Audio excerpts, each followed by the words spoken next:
Hey there, Mustangs. Here we go. Another week of distance learning. All right, I'm Coach McKeever. I'm going to be walking you through today's examples. All right, we're going to talk about variables on both sides of the equation.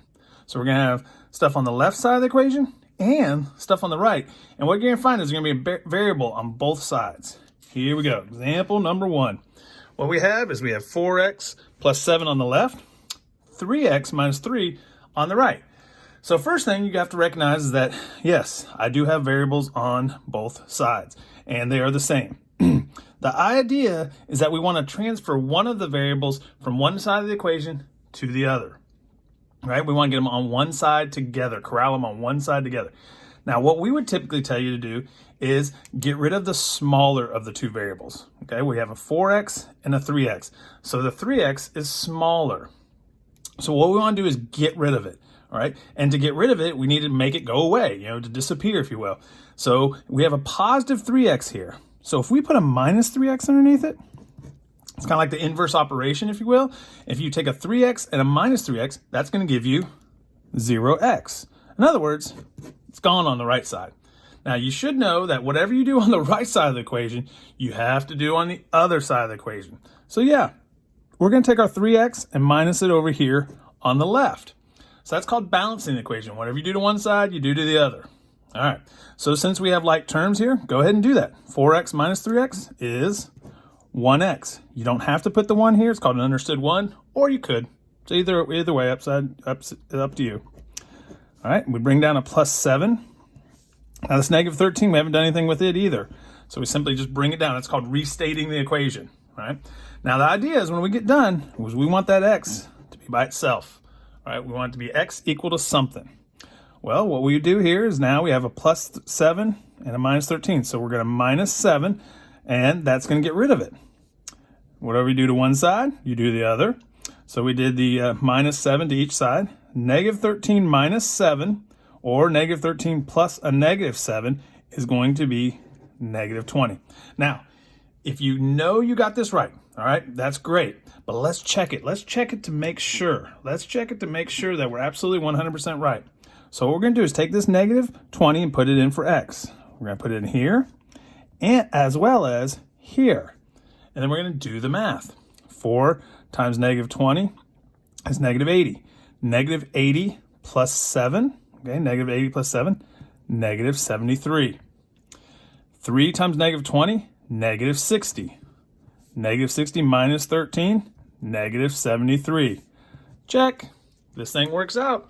So you know you have it right. That's right. You can check these things on your calculator. Every one of these is checkable. All right, next. Let's see what we got next. Here we go. Another example. Now, what makes this one unique is that you have negative variables, and that's okay. That's okay. So we have a negative 7x and a negative 3x. And remember, you want to get rid of the smaller of the variables. You don't have to. It's just good habit, all right? So what you do here is you have this negative 7x and negative 3x, and negative 7 is smaller. So what you do is you do the opposite. You add 7x. Negative 7x plus 7x, again, going to cancel each other out. It's going to make it 0x. Of course, you do one thing on one side, you have to do on the other. And we do it right underneath this x. So negative 3x plus 7x is 4x. Bring down the negative 8. We haven't done anything with it yet. Bring down the 4. Haven't done anything with it yet. Now solve the two-step equation. All right, solving the two-step equation, add 8. Add 8. That's the inverse operation. Bring down the 4x. Now our 4 plus 8 is 12. Finally, we're going to divide by 4. And that's going to give us 3 is equal to x. Use the symmetric property, change it around, x equals 3. Same thing. Now, to make sure I got this right, I would make sure I check it and use my calculator. So we got negative 7 times 3 plus 4. That's going to be the left side, which is going to render a negative 17. So as long as this gives us negative 17 over here, we've done it correctly. Negative 3 times 3 minus 8. There we go, negative 17.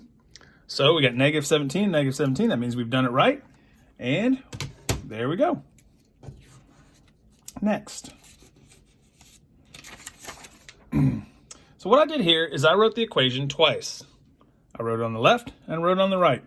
That way you can see, I'm going to do it different ways, but it's going to give the same answer. All right. What we try to tell you is always get rid of the smaller variable. So that would be the 2x. All right. That would be the 2x. What you do is simply minus 2x. That's the opposite. 2x minus 2x is 0 or 0x. Whatever you do to one side, you do the other. On the left, we'd have 3x minus 8, which is equal to 4, All right. Add the 8. Add the 8 because we're solving our two-step equation. 4 plus 8 is 12. And bring down the 3x. Divide by 3. Divide by 3. X is going to be equal to 4. So now I'm going to do the same equation, but this time I'm not going to get rid of the smaller one. Now what's going to happen is when you get rid of the bigger of the two, look what happens. Minus 5x, minus 5x. It gives you a negative coefficient. Totally fine to have. It's just that we find that with our students, it's better to have a positive coefficient there. All right. It's also going to help you whenever you do inequalities and such. But it does work. It does work. Over here, we had a positive coefficient. On the previous ones, we had positive coefficients. That's what we like as math teachers. But I'm just showing you that you can do this. You can get rid of the big one, and it's okay. Bring down the negative 8. Bring down the 4. All right, at this point, we have a two-step equation. So minus 4 on the right, which means you have to do it on the left. Negative 8 minus 4, or negative 8 plus a negative 4 is negative 12, which is equal to a negative 3x. Make sure you bring down that negative coefficient. And finally, we're going to divide by our coefficient, which is negative 3, and divide this side by negative 3. So you get 4 is equal to x. Same answer, two different ways. Over here, we got rid of the smaller variable. We transferred the smaller variable. Over here, we transferred this bigger one, and it gave you a negative coefficient, something more to worry about, something to watch out for. So, all right, next, here again, did the same example. Okay, this one is the same as this one. We're going to solve it two different ways. This is the one time I'm going to break my own rule. Okay, this is the one time I'm not going to get rid of the smaller variable. Okay, because look what happens. If I get rid of this smaller variable, all right, if I get rid of that negative 2x, look what happens. Positive 2x, positive 2x. Look what I have here on the left. 0, nothing. Yes, you'd have to put that.